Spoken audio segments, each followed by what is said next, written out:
What if a saber-toothed cat were dropped into North America's Rocky Mountains? Could it reclaim its rule over this land? You open your eyes and find yourself transformed into a helpless kitten. You vaguely recall that when you were thrown in, there seemed to be another shadow beside you, tumbling down right along with you. But you were too dazed back then to make out anything clearly. The land beneath your feet is actually your ancestral home. Over 10,000 years ago, your species, the saber-toothed cats, ruled supreme across North America. These mountains you're on right now were once your absolute territory. Except today, it looks nothing like the home you knew. A strange, suffocating stench fills the air, and the lights at the base of the mountain that never go out at night all tell you times have completely changed. Starving, you pounce the moment you spot a rabbit, only to miss completely. Refusing to give up, you chase and pounce again, but it darts away far faster than you can manage, and you fail to snag so much as a single hair. Yet, you can't really blame yourself. Your paws are still soft, and your teeth haven't even fully grown in. Truth be told, even back in your own era, very few saber-toothed cubs ever made it to adulthood. This world has never been kind to the small and weak. Yet hunger isn't even the deadliest threat. You gradually realize that the prey etched into your memory, giant ground sloths, wild horses, ancient bison, can't be found anywhere in this world anymore. Just like you, they died out long ago. You're forced to eat whatever you can catch, feasting one day and starving the next, barely scraping by day after day, growing weaker and weaker. Just when you're at your breaking point one morning, you discover a set of tracks in the snow that match yours exactly. Something deep within your bloodline suddenly ignites. You aren't the only one left in this world after all. Forgetting your hunger, you break into a run to follow them, only for the tracks to vanish right at the edge of a river. The river is too wide and the current too fast. As you are right now, there's no way you can cross. Pacing frantically along the bank, you can only watch helplessly as the prints disappear on the other side. But you etch this moment deep into your mind. There is another one just like you out there, somewhere in these very mountains. You'll have to survive first, before you can even think of searching. You scrape through that brutal winter by the skin of your teeth, only to quickly learn your very first hard lesson. Making a catch around here is only the beginning.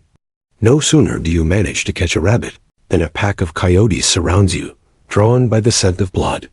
You're still just a youngster. How could you fight off a whole pack?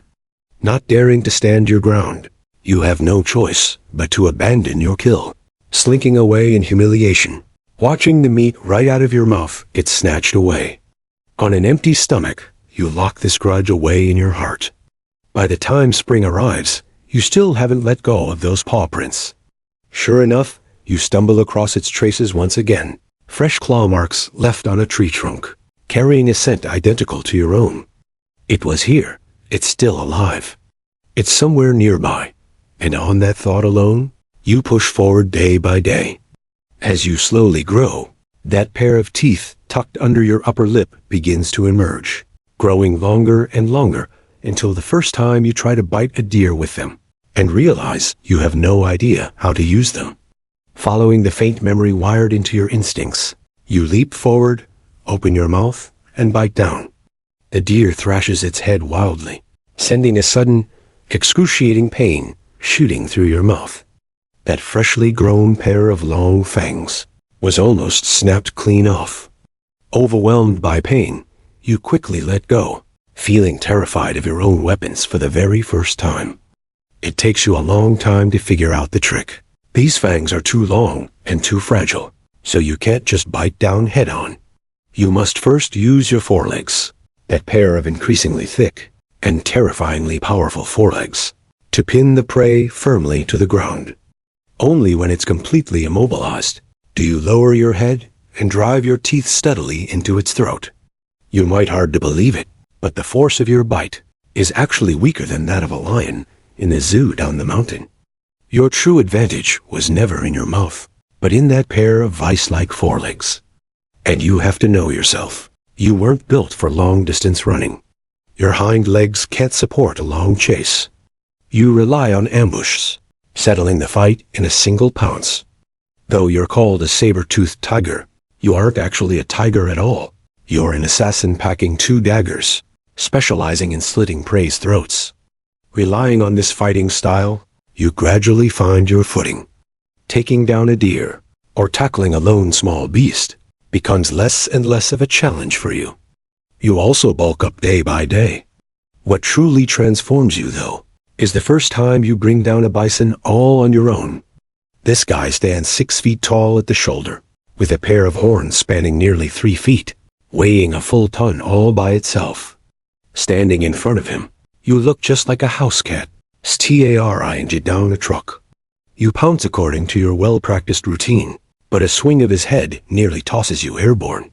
A buck from his hind legs sends a hoof grazing right past your head, bucking you off twice, and leaving you bloodied.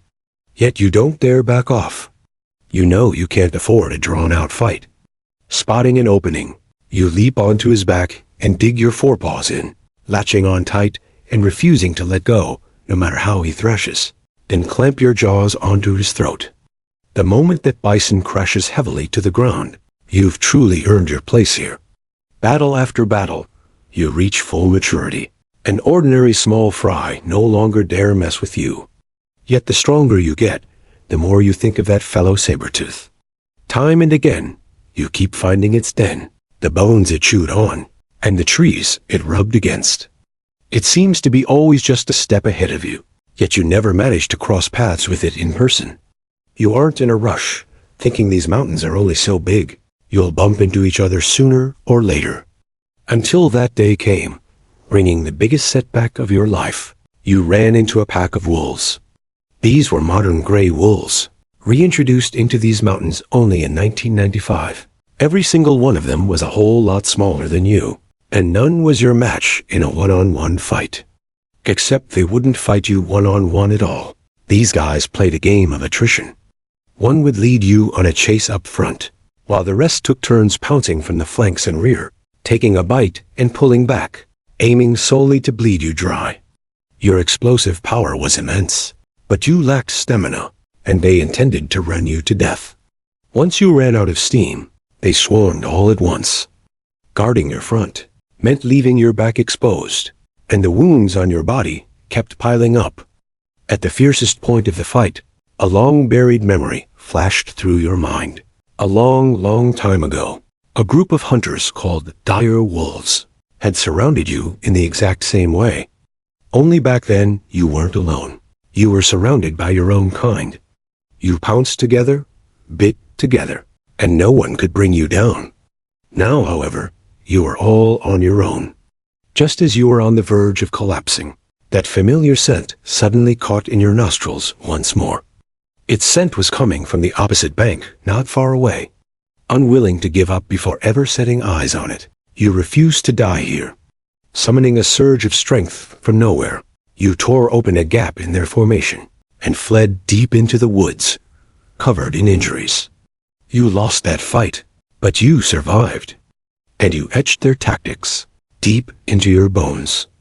After nursing your wounds for an entire season, by the time you stood back up, you had grown into the strongest version of yourself yet. You didn't hide from that wolf pack. You went looking for them. You had to win your pride back yourself. When you met again, they tried the same relentless rotation, but this time you didn't fall for it. You no longer let them lead you all over the mountain, wasting your strength for nothing. You backed yourself right up against a cliff face, denying them any chance to sneak up from behind, forcing them to face you head-on. You fix your gaze squarely on the largest alpha wolf. Wolves rely on numbers, wear and tear, and endless waves of rotation. What you rely on is an instantaneous burst of power. You are waiting for this very instant. The moment the alpha draws near, you explode forward, pinning him to the ground with a single blow of your forepaw. Your saber fangs drive cleanly into his throat. With the alpha down, the pack instantly falls into chaos and scatters. From this day forward, these mountains finally submit to your rule. Your kind once dominated this continent for over 1 million years. Yet, in this modern age, across a mountain this vast, You are the only top predator left. The emptiness in your heart grows larger day by day. You set your mind on finding that fellow saber-tooth, starting right from the river that blocked your path back then. The you of today is no longer that kitten, pacing helplessly on the riverbank. You plunge into the water and wade across in a few strides. The scent on this side is overwhelmingly thick. After searching a lifetime, you are finally this close to it. You practically rush over, dashing through a patch of woods and throwing yourself before that sealed rock den. It's right inside. Yet just as you're about to call out, your entire body freezes in place. It's a female saber-toothed cat, curled motionless in the corner. You recognize her in an instant, the pair of long fangs just like yours. There's no mistaking it, yet she is no longer alive. Shriveled hide clings tightly to bones, leaving only a husk hollowed out by time.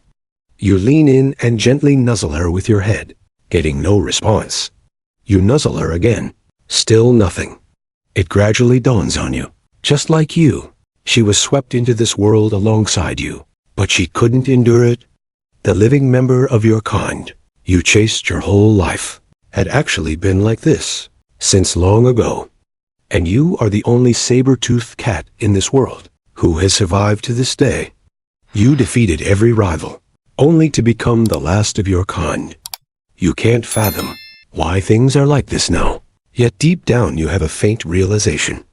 What makes living so grueling today is the extinction of your prey, the ever-warming climate, and the skills of a lifetime that no longer serve any purpose in this world. And what drove your species to vanish one by one from this continent back then might very well have been these exact same things. Late that night, you climbed to the mountain peak and let out a low roar toward the unfamiliar city lights below. No roar answers back. 13,000 years ago, that roar would have called forth your entire pack. Yet deep down, you've known it for a long time now. This time, no one will ever answer.